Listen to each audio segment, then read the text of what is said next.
Now I would like to move on to our keynote speaker for the conference. This is a keynote address entitled, as the conference is, From Maple to Olive, Canadian Fieldwork and Research Transforming the Archaeologies of Greece.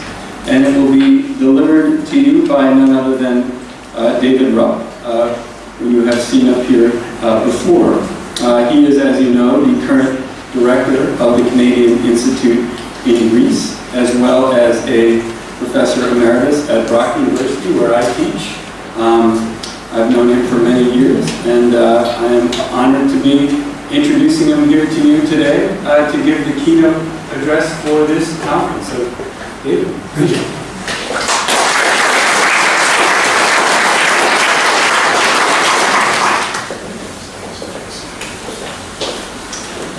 Thank you very much, Aegis, and the ambassador, when he agreed to, in the fall, agreed to be present. He warned me that it could be possible that he would be called to Ottawa in June for meetings, and so it happened.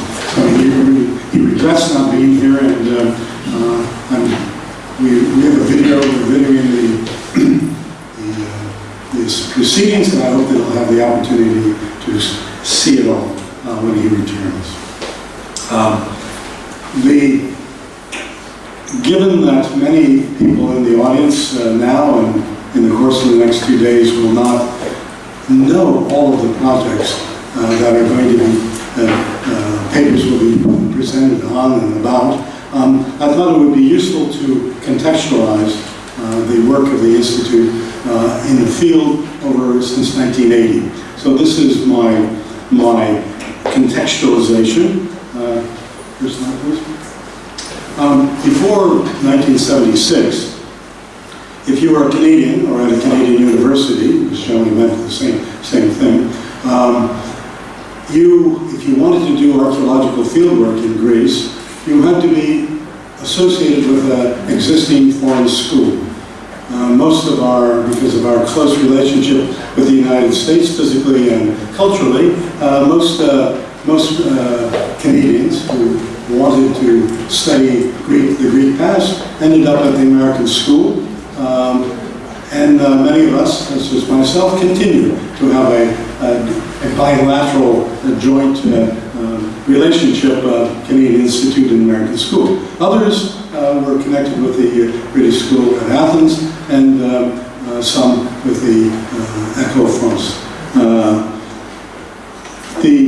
The point was, and this is where John Fossey comes in, is in 1972 he was excavating under a British school permit at early Bronze Age site at Paracora on Lake Bougainville, and at the end of the season the British school said that they needed the permit, and that was the end of his work. So, next please. So, John Fossey, Jean Desmarais, and later Robert Buck said something should be done. There should be a Canadian presence, official Canadian presence. And so they started to work on this. And in the course of time, like many things, it wasn't an easy path. It wasn't a direct path. There was assistance from the Canadian Embassy here, Michel Gavin and Arthur Andrew, as well as in Ottawa, politically to get the approval for this. So that in 1976, the papers were in order, and the Hellenic Ministry of Culture granted this status. The problem immediately came up, and Aegis has already mentioned it. It was a problem until recently of funding.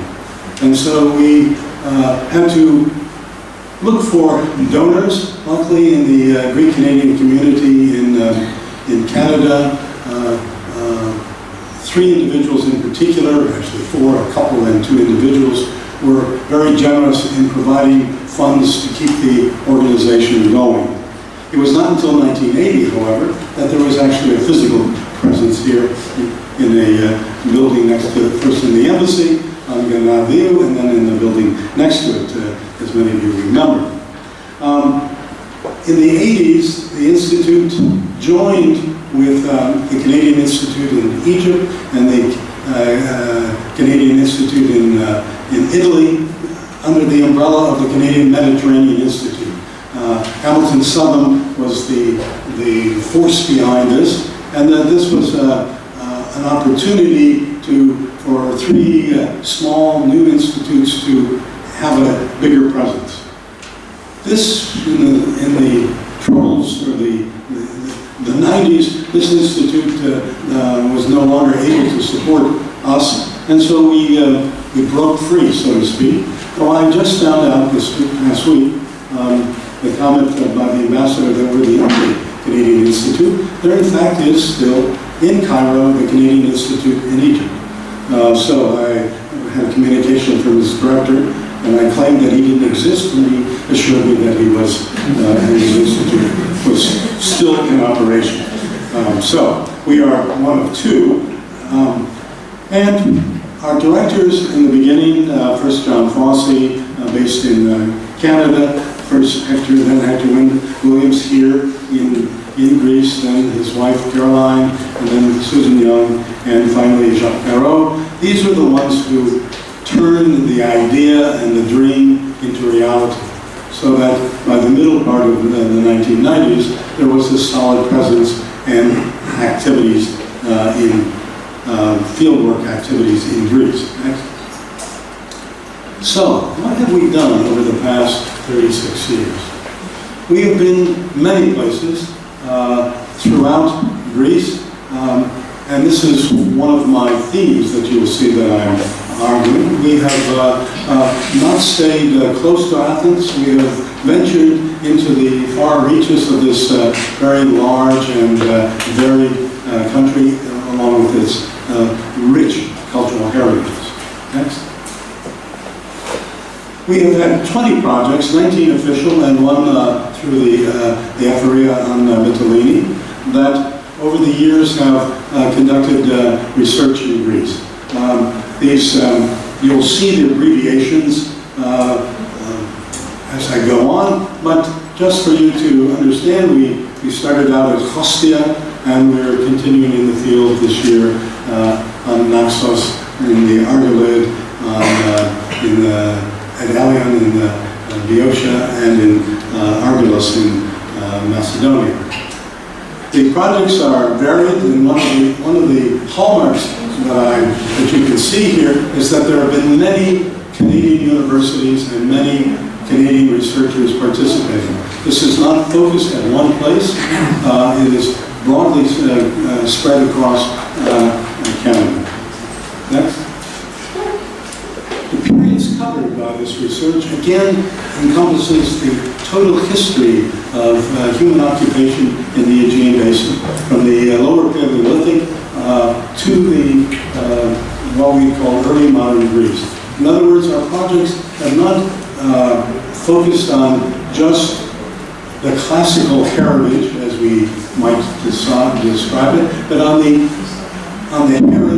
heritages of Greece. So that we are, through survey work and excavation, as well as other forms of research, have covered the entire gamut of human history in the Aegean Basin. Next. The question is, what if we didn't exist? Would it be any different? Would Greek archaeology be any different if we just continued, Canadians and Canadian-based scholars, to go through the American School of Classical Studies at Athens, the British School at Athens, the French School, the German Institute? Would it make any difference? Could we have just fit in and be a part of this? And so, Ian Morris, I think, has identified something that other people have talked about, is that there's not one archaeology in Greece, there are the archaeologies of Greece. And this is a very broad concept. And that I think that the way of evaluating what the Institute has done over the last 36 years is to say, to ask these questions. Would Greek archaeology be significantly different? Would Canadian scholars have had the opportunity to make an impact on the study of the past in Greece had they not had their own institution? And can you measure this? Can you see it? So these are the questions I'm going to try to answer for you in the next little while. I'm going to look at it through 11 themes. These 11 themes are ones that I think cover not only methodology, but also cover ways of looking at the past.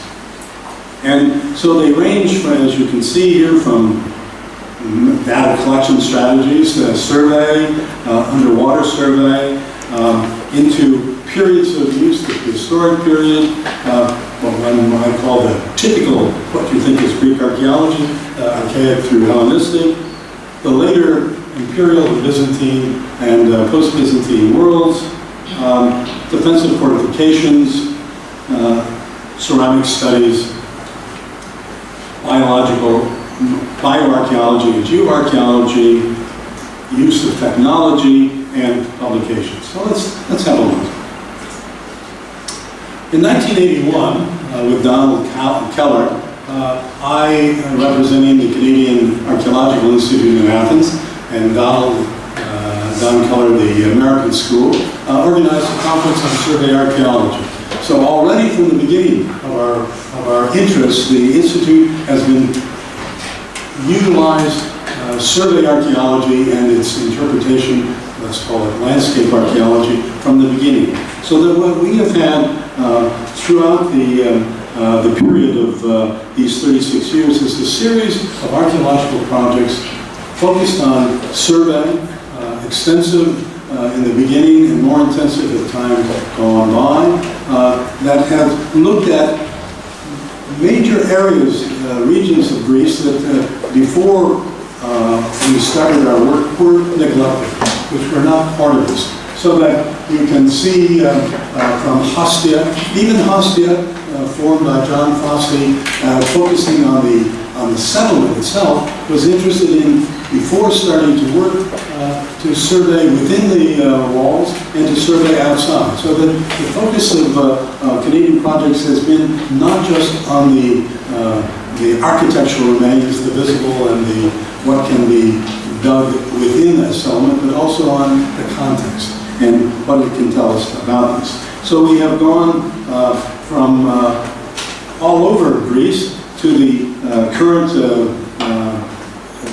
project of the WARP, the Western Archaeologist Research Project, which is one of the siteless surveys, the modern siteless survey, which is high intensity, working with looking for artifact scatters and other evidence, and later thinking about what is a site and what isn't a site, to ones such as our work that we began on Naxos, Stelida on Naxos, the Stelida and Naxos Archaeological Project, where one looked at a quarry, a production site, intensively. In other words, we have both site-oriented as well as regional-oriented projects. And these employ methodologies, as we'll see, involving GIS and other techniques to enhance the recovery, the documentation, and the interpretation.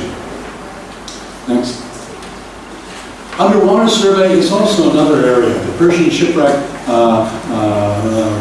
survey, while not finding a trireme, this is the value of negative evidence, not finding a trireme, nonetheless found many interesting anomalies and features which, in the bigger picture, enlightened us about not only the possibilities of where wrecks might be, but also what happens in terms of objects that are under the sea and there are chances of being recovered. So this was a very extensive, using the state-of-the-art work material of unmanned submersibles and then manned submersibles to explore this. The work of the Colloquium Harbor Survey was in tandem with the work being done on the land by the American School of Classical Studies, in that they were interested in finding out where was the harbor of what appeared to be a harbor settlement, a late Bronze Age harbor settlement. And this again using sophisticated remote sensing material was able to reconstruct the probable location of the late Bronze Age harbor as well as the early Bronze Age harbor. In other words, in environmental work as well as geophysical work to help us reconstruct the coastline. Next. The prehistoric period has been well represented as well here, in that we have been looking at a series of locales, some very major and some minor. Our survey work has produced many examples. I'll give you, we can talk about the Southeastern Area Exploration Project, SEEP, as we like to call it, where they have discovered in three different survey areas over 75 sites that date from the later Neolithic through the late Bronze Age. Now, most of these sites are, in fact, small villages, farmsteads, one possible fortified settlement, but it helps us to fill in the gaps between major visible sites, known sites, and the rest of the landscape. Our work at Kiatha-Thiti in eastern Attica is another example where a prominent acropolis that people thought might have interest, but in fact is an important area of settlement from the Neolithic period to the late Bronze Age. In fact, it has there's a fortified settlement there, early Mycenaean type settlement fortified, which is sort of puts, for trying to understand what Athens was like in the Bronze Age, this gives an idea of how the countryside was populated at this time. The work at Hagia Sotiria outside of Nemea, the cemetery there, is an example of what one can do by looking carefully, very carefully, at not just what is in the chamber tomb, but how the treatment of the dead was enacted. How many times was a dromos open and closed? What did they do? This is a case of a very careful micromorphology to investigate something that in most excavations would go totally unnoticed, and we would not understand the process of the use and history of use of a Mycenaean tomb. The Elian, our ongoing excavation at Elian, eastern Boiotia, is an example of a secondary settlement. This is another theme that the Institute has worked on, is not looking at major settlements, but looking at the secondary and tertiary settlements to enlighten us about the rest of the population. And so at Elian, we have a very important site in the Bronze Age, and even more important site post-glacial, in the sense that when Thebes was destroyed, Elian flourished. So that we are able to see that our picture of the 12th century as a dark age really is not borne out by the remains at Elian, which is in fact a very flourishing settlement in the 12th century. Now again, survey work such as on Antikythera has produced material that makes an island which is very limited in terms of resources, allows us to understand how such a population could occupy the site and what they were doing. And of course at Naxos, at Stolida, here is a quarry site, an amazing quarry site that was used for hundreds of thousands of years to create quartzite tools, which again is an aspect of production that is often missed from most studies. Next. The archaic, classical, and Hellenistic period is also well represented.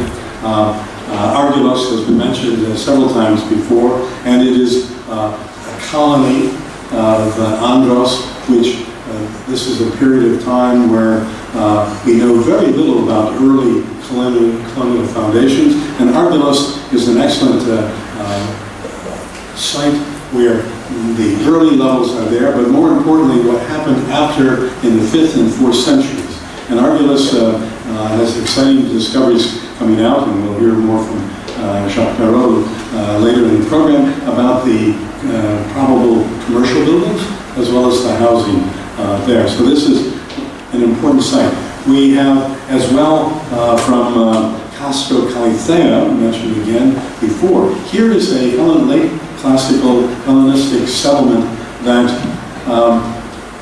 in Thessalia, these settlements appear, these formal polis-like settlements appear later, and we have an orthogonal plan and an interesting one particular building, Building 10, a house that is an example of someone who lives in the city but who must have large agricultural holdings, because it is a substantial house with lots of storage. So that we are seeing here with these sites such as this, other aspects, other periods than what is known. And it provides contrast to what we know about, say, ancient Corinth, the Athenian Agora, and other major excavations. Now, we could also talk about the work at Stymphlis and Mytilene. Again, cities, typical cities. These are cities that represent normalcy. This is not what we tend to teach in archaeology in Canada and North America. We talk about the major sites, but really, if we want to talk about the other 80%, shall we say, these are the kind of settlements that reveal this. Next. In the process of survey and in the process of excavation, a series of small sanctuaries have come out. Some of these, such as the sanctuary of Athena at Stymphlis on the Acropolis, as a formal temple, though of simple format, but the others are ones that are rural sanctuaries, cave sanctuaries, simple ones. And this, of course, is one of the problems of interpreting Greek religion, is to know the breadth of Greek religion and its practices, not just the major sanctuaries. So that we see here in the work of this, of our projects, discoveries of such small sanctuaries. The one in Helion outside the gate, the sanctuary itself hasn't been found, but the thousands of votive offerings of miniature vessels and figurines have indicated that there must be a big worship of female deities at near this gate. So we're starting to see the breadth of religious practices here. We go back as well into Minoan Crete with cave sanctuaries from the Staktia survey project, as well as the Kamaris cave, the restudy of the material from the Kamaris cave, which had been excavated by the British School in 1913. So we are widely spaced, and the SEEP excavation survey has also produced evidence of these rural sanctuaries. One in particular is now being excavated by the Netherlands School in the Paximati Peninsula. Next. A period, at least when I was a student, undergraduate and graduate student, the post-classical world was left out, except for the monuments of Rome, shall we say. And of course, we know that here in Greece, the imperial and Byzantine period were very major periods of expansion, of utilization of the landscape, of all sorts of activities. Our surveys have revealed these changing patterns of utilization, often, in fact, revealing major, in the later Roman period, when we think is the period of decline, major activities in the hinterland.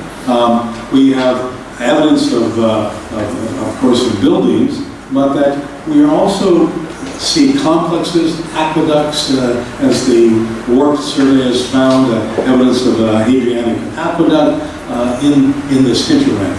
These are often large villas. These were probably agricultural production sites for wine and other materials which would have been shipped elsewhere, the final products elsewhere in the empire.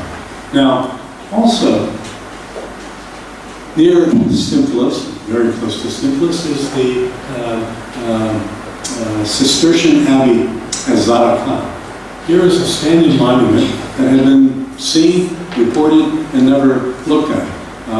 We will see that Sheila Campbell, who conducted the project there, has found a great deal of information about the only surviving Cistercian monastery here in Greece. This is during the Frankish period. On the Acropolis at Mytilene, the burial vault of the Genovese family was excavated along with the sanctuary of Persephone and Cora,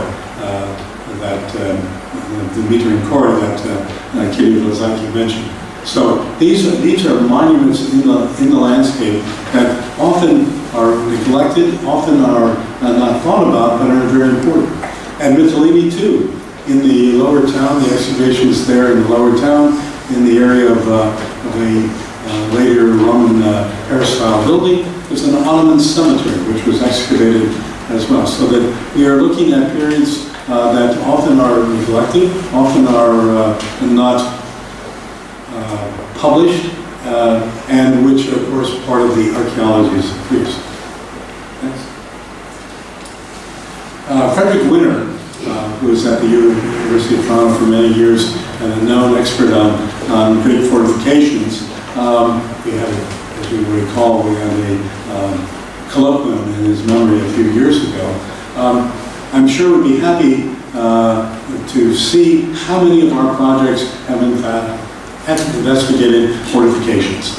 So that this is particularly Canadian activity, these fortifications. I mentioned Theata Theti, the fortifications there are important Bronze Age ones. We have the Mytilene Acropolis fortifications, which go back to the classical period, but have heavy interventions afterwards. Castrocalithea, Stymphalus are examples of settlements whose fortifications were put up at the time of the founding of the settlement and laying out of the orthogonal grid plan, so that we can see the relationship of grid plan to fortifications. At Elion, they have an example of a very unusual wall dating to the end of the 6th century, this so-called pseudo-polygonal wall, which is an example of a decorative kind of wall with gates, which again helps us understand the aesthetics of defensive fortifications and their impressions on others. Again, projects such as the Western Argolit project finds bits and pieces of walls from settlements that have yet to be excavated, but these again often have been undocumented properly, so that we are making sure that these are there. And to me, one of the interesting things is the Lefkos survey on the island of Karpathos, Kanta Lefkos, where the islet of Sokastro has a 12th, 13th, 14th century fortified citadel, which was a very unusual period for us to look at, and that it reveals the situation in the Mediterranean in this period of shifting alliances and the need for even small settlements to be heavily fortified for them to survive. Next. Ceramic studies, we find lots of sherds. And we study these sherds in various ways. In many cases, our the collection of sherds from surveys in particular, but also the excavations, given their range of and geographical spread, is that these are collections of material that often are not looked at by other scholars, not taken into account. So that in Argelos, a whole series of material from the 6th, 5th century, which gives light into trade relations with the northern Aegean, the eastern Aegean, and the central Aegean. Mytilene, the Acropolis material, is a wide range of wares that again come from the eastern Aegean area, helping us to identify potential production sites, as well as trade patterns. The work is not just macroscopic, but it's also microscopic. In petrographic analysis, other kinds of analyses are also done to look at the sources, to identify what is local, what is imported. And in some cases, such as in Steep, they found pottery kilns in their surveys, wasters, etc. So that you're identifying production sites, not just sites that are places of where they were discarded. The Eastern Boiotia project at Hellenic is very important in the connection in between Thebes and El-Khabdi, in between the trade routes in the 13th and 12th century from Thebes to there. And so we're able to find the intermediate points in the production and distribution of pottery such as this. Ceramic studies are very important. With our work at both in Steep and Naxos, lithic studies are becoming another area which we are focusing our work. Next. In the course of time, in 1980, bioarchaeology was not known. Skeletons were recovered and often left unstudied. Materials such as paleobotanical remains, faunal remains were not systematically collected unless they were big and obvious. In the course of the last 36 years, Canadian projects have started to pay careful attention to the skeletal remains, to investigate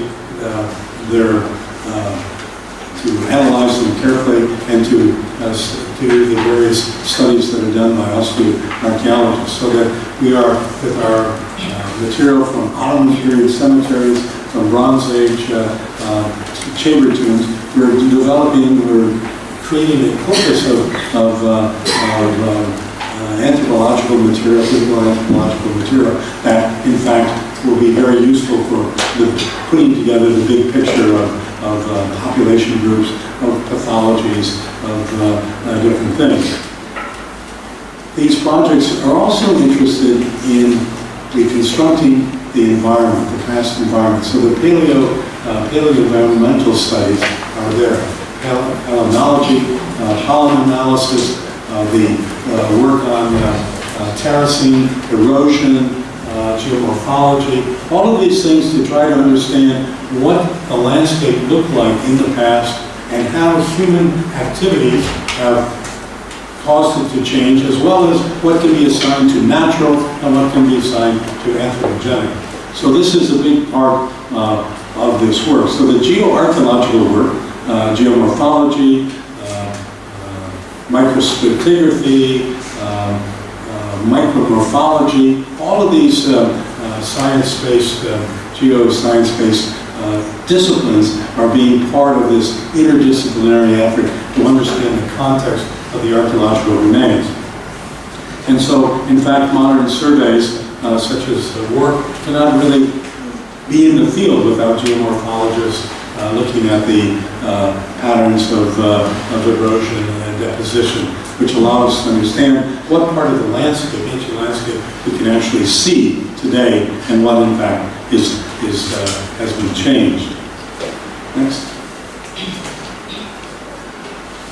Geophysical prospecting has been with us from the beginning at Mytilene, at Stymphalos, as well as at Khostia. In other words, looking with magnetometers, electrical resistivity meters, etc., to see what's underneath the soil before starting. So that this is a way of knowing the unknowable, have an idea of what the unknowable might be. So this has been part of this. We have been utilizing GIS as a major way, geographical information system, as a major way of managing data, of relating data sets, as well as displaying, so that one can have a look at the data more than just charts, tables, numbers on a page. So GIS is very much a part of this. We've been using satellite imagery, we've been using balloon photography, then tethered kite photography, and now drone photography to be able to get visual shots of the site in an area from a high to give a better context. All of this has been going on in a concerted way. Each project tries to outdo the previous project and the contemporary project in innovations, and this is a healthy competition, and they learn from each other, as we see, as well as from colleagues in the ministry, as well as in other foreign schools. Next. And as Kitty Lozaki mentioned, we have not been light on publications either. The projects have been working away at publishing the results. I've already apologized to Zarko. The prehistoric sites discovered in the Oxymave survey by CIG has been published last year, but I forgot to include the illustration. I apologize for that. So that we have been working hard. Museum is where you can get reports of our work, as well as general reports, as well as specific works. Publication of the Canadian Classical Association. Next. All of this would not be possible without the support, encouragement, and participation of the members of the Hellenic Ministry of Culture and the regional authorities. In other words, we are here as guests in Greece. Our hosts are the members of the Hellenic Ministry of Culture, and that I'm pleased to hear Kitty Lozaki's comments about what I consider is a very positive, close, and respectful relationship, both with the central directorate as well as with the regional authorities. Without this participation, without many of our projects have been collaborative synergies with archaeologists in the regional areas. Without this, we would not be here today. Without this, we would not have such successful projects. So this is the sine qua non of our presence here, and we thank Kitty Lozaki, her predecessors, and her successors for this cooperation. And we're always glad to have members of the ministry and the efforts to come visit our projects, as well as the Institute. And they have given lectures as well. Next.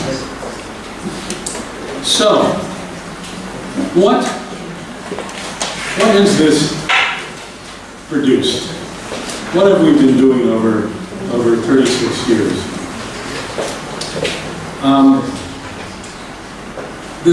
My brief impressionistic survey, you'll get the details from any of these projects and the papers that follow of these 11 selected themes, emphasizes the evolving nature of the research agendas of the Canadian Fieldwork projects over the past 4 decades.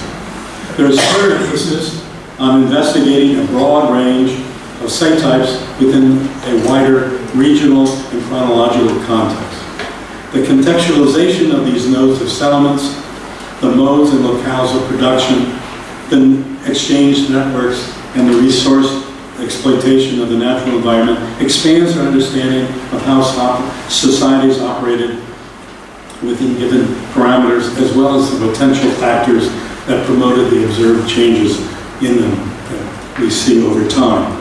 The research strategies and data collection methods employed demonstrate a consistent pattern of experimentation and innovation, with attention to evolving best practices in excavation and survey, geophysical prospection, documentation, analysis, dating, interpretation, and presentation. Thus, I argue that our Institute's archaeological fieldwork projects have made a significant contributions to the past, to the transformation and to the expansion of Ian Morris's concept of the archaeologies of Greece. Further, they are doing so now in the present, and they will continue to do so in the future. The papers that follow today and tomorrow reinforce this assertion that the Institute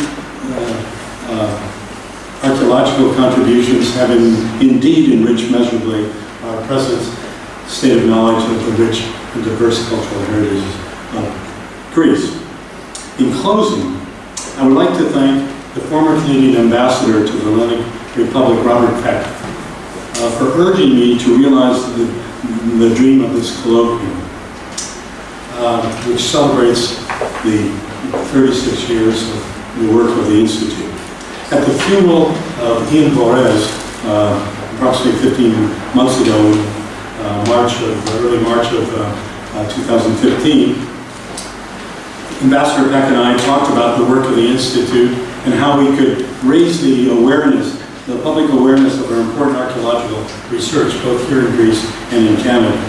When I mentioned that in this year, 2016, would be the 40th anniversary of our recognition, official recognition of the Institute by the Hellenic Ministry of Culture, he said that we must do something to recognize this important achievement.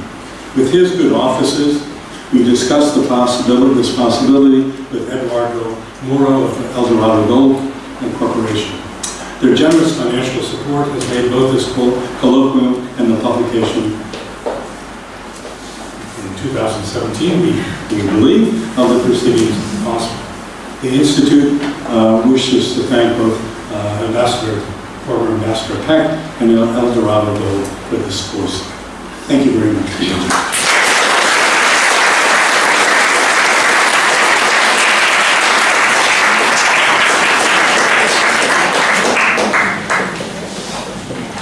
Okay, thank you, David, for that survey not only of the history of the Institute, but of much of the good work that has been done by the Institute over the past 4 decades, 40 years or so. So I like your idea of thinking of, in part of this conference, as sort of an extended argument for the importance of the Canadian Institute in Greece. So we can listen to the papers in the next day and a half and think about that theme and about them sort of proving that particular thesis about the importance of CIG in Greece. So consider that survey to be sort of a whetting of your appetite for many of the papers that you will be hearing over the next couple of days by project directors of many of these projects that you've heard about. We will take a break now, I believe, until noon, and then reconvene at noon, where we will have our first session that will be chaired by Jane Francis of Concordia University in Montreal. So I will see you all back here very soon. Thank you.